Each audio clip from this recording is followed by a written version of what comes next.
Les élections départementales, c'est pour bientôt? C'est pour bientôt et ça va coûter 3,75 €. Enfin, c'est ce que ça va coûter à chacun des électeurs inscrits sur les listes électorales parce qu'on a tendance à l'oublier, mais le grand festival des promesses pas toujours tenues, c'est nous qui le finançons. 3,75 €, donc cela fait des élections départementales des 22 et 29 mars prochains. Ah, voilà, il faut le redire parce qu'on ne sait pas ça. Oui, c'est à la fin du mois. Oui. Les plus chères de notre vie politique, à l'exception de la présidentielle qui, elle, nous coûte un peu plus de 4 €.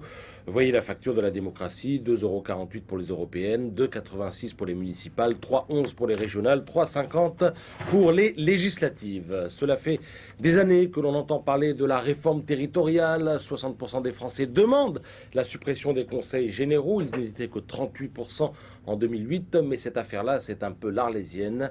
Il y a eu une réforme, ou plutôt une réformette, mais je vous laisse apprécier le résultat. D'abord, les conseillers généraux n'existent plus, mais on les a remplacés par des conseillers départementaux. Là, l'évolution est purement sémantique.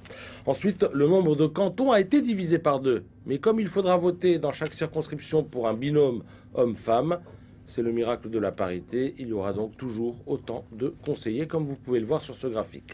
Attendez, c'est pas fini.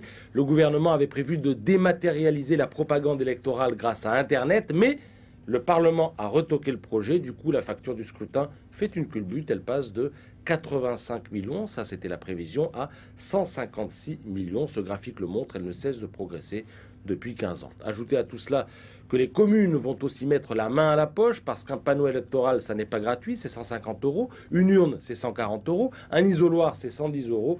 Tout cela sera bien sûr noyé dans le montant de vos impôts locaux qui contribuent à entretenir les élus, évidemment. C'est indispensable à la démocratie, même si l'on est en droit de se poser la question de leur nombre à propos des élus. Regardez ce graphique. Pour 10 000 habitants, la France compte 936 élus. C'est un record qui impressionnera sans doute nos voisins. En Autriche, ils sont 482 pour 10 000.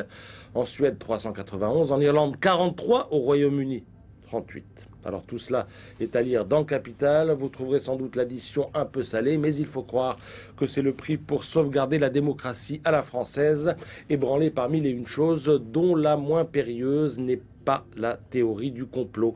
Figurez-vous qu'un Français sur 5 croit au complot et les enfants sont eux aussi perméables à toutes les âneries qu'on peut entendre ici et là, au point que le ministère de l'Éducation nationale prépare un plan d'action pour renforcer l'éducation aux médias et à l'information. C'est la une du Figaro ce matin et il y a du boulot. Vous pourrez en juger après avoir lu le dossier de Marianne. Il y a ceux qui pensent que le 11 septembre est l'œuvre de la CIA, ceux qui disent que les tueurs de Charlie et de l'hypercacher étaient au service d'Israël. Il y a certains artistes comme Dieudonné, Kassovitz ou Cotillard qui ont propagé la théorie du complot. Il y a l'univers médical où circulent des thèses d'une finesse rare. C'est ainsi que le gouvernement américain aurait créé le virus Ebola. C'est ainsi que les labos empêcheraient qu'on traite le cancer, qui se soigne d'autant plus facilement qu'il suffit d'une bouteille d'huile ou d'un pot de fromage blanc. Bref, au festival du délire, on ratisse large et le phénomène depuis 20 ans et l'expansion d'Internet se banalise.